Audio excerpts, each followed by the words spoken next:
Would you believe it if I told you there are more than just one set of assets, the financial assets? We're talking about money. We're talking about investments, business, real estate. There's 3 other groups. You have core assets, you have experience assets, and contribution assets. And to be honest with you, if I had to choose 3 of the 4 groups of assets to pass down to you, and I would not choose my financial assets until you understood the other 3 groups. Let me tell you about them. My core assets. These are family, how I appreciate family and health and my happiness and how we help you to become happy, and our values and our experience assets. This is education from college. This is winning and losing at business.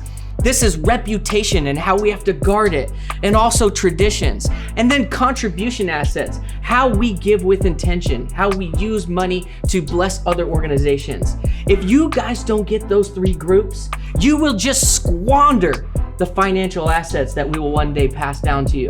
So, if you want my financial assets, you have to be gaining the core assets, the experience assets, the contribution assets, and I am going to be intentional about making sure you get them.